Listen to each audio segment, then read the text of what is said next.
আসসালামু আলাইকুম। কেমন আছেন সবাই? আমি তো বেশ অসুস্থ, জ্বর, গলা ব্যথা। আমার গলার অবস্থা অনেক খারাপ। তো সবাই দোয়া করবেন আমার জন্য, আমার বাচ্চাটার জন্য। বিকেলবেলা বাচ্চাটাকে ঘুম পাড়িয়ে পরোটা ফ্রাই করে খাচ্ছিলাম। পরোটার মধ্যে দুধ পাউডার, চিনি, অনেক রকমের বাদাম, কিশমিশ দিয়ে ঘি দিয়ে ফ্রাই করে খাচ্ছিলাম। আমি জানি না এটা কখনো কেউ খেয়েছেন কিনা, বাট আমার অনেক মজা লাগে। খুব দ্রুত হয় এবং মজাই লাগে।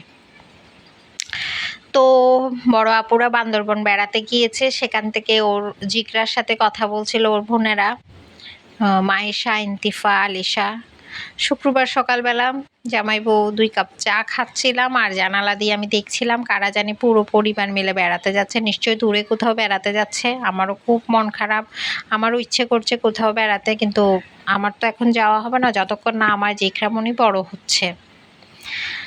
এই তো সন্ধ্যায় বাসায় যাওয়ার জন্য রেডি হচ্ছিলাম, আব্বু ফোন দিল। এই তো ব্যাগের মধ্যে সব কিছু নিতে হচ্ছে, রেডি হচ্ছিলাম। আমার পুরো বাসাটা এলোমেলো হয়ে আছে।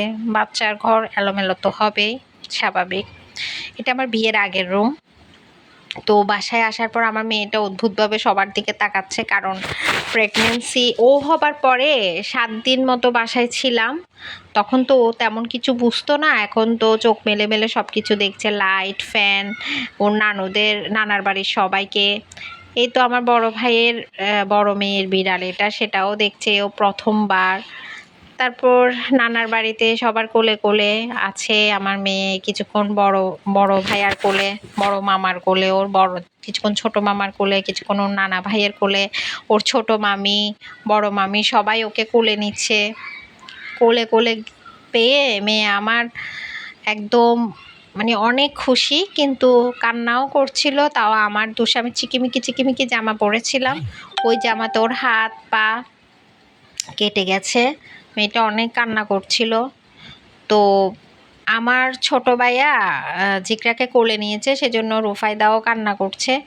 ও ভাবছে ওর বাবা কেন জিকরাকে কোলে নেবে, ও বাবার কোলে উঠে বসে আছে।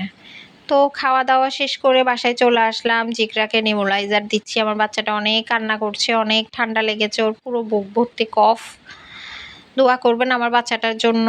সকালবেলা তাড়াতাড়ি ঘুম ভেঙে গেল, দুজনেরই হাঁটতে বের হলাম বাবুকে নিয়ে। কারণ প্রতি শনিবারে আমাদের আবাসিকে একদম কারেন্ট থাকে না। সকালবেলা কারেন্ট গেলে আস্তে আস্তে বিকেল হয়, অনেক সময় দুপুর হয়।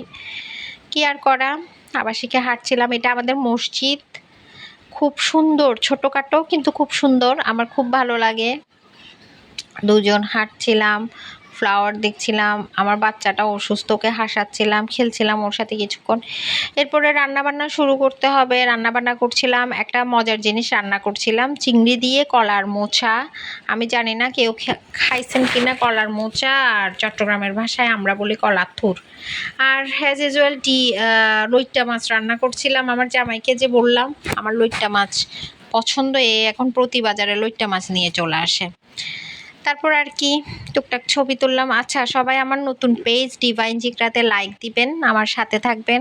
সবাই ভালো